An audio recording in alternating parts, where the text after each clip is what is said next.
बसा पंहिंजे नबीअ मिठड़े जो नाम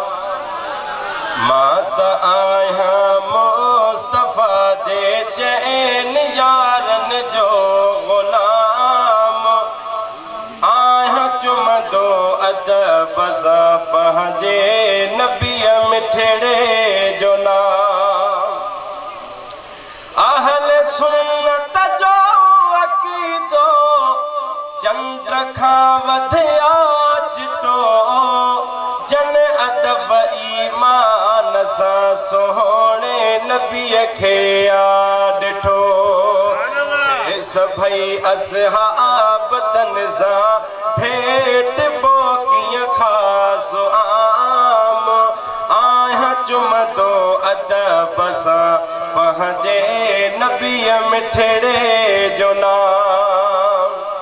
पहिरियों यारे गारो आका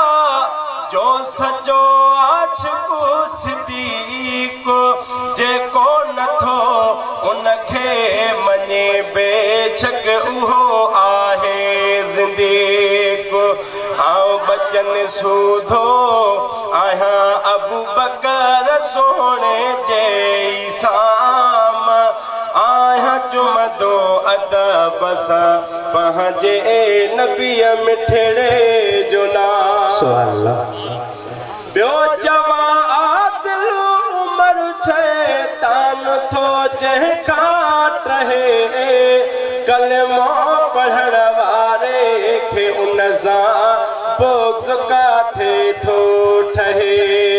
आहियां उन्हीअ फारूक आज़म जे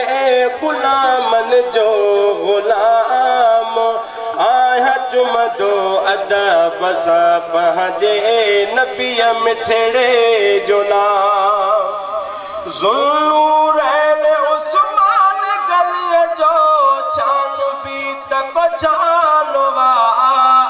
जंहिं कयो जोड़े जमो अल्लाह जो क़ुरान उन जे सदके था पढ़ूं क़ुरान रब जो सुबुह शाम आहियां चुमंदो अदब सां पंहिंजे नबीअ मिठड़े जो नाम चौथो नबी साईं जो यार त हैदरे करार चैया अली सॾ जो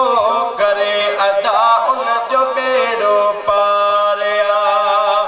मुश्किल कुशा हसनैन जो बाबो वलियन जो इमाम आहियां चुमंदो अदब सां पंहिंजे नबीअ मिठड़े जो नाम अज़हर बुखा सभु औलिया पर हक़ अखियुनि जा ठार थिया पंजतन जी सिक सीने में रखो पक कर त बेड़ा पार थिया आका करीम ते पढ़ंदो रहो हर दमे सलातूं ऐं सलाम आहियां चुमंदो अदब सां पंहिंजे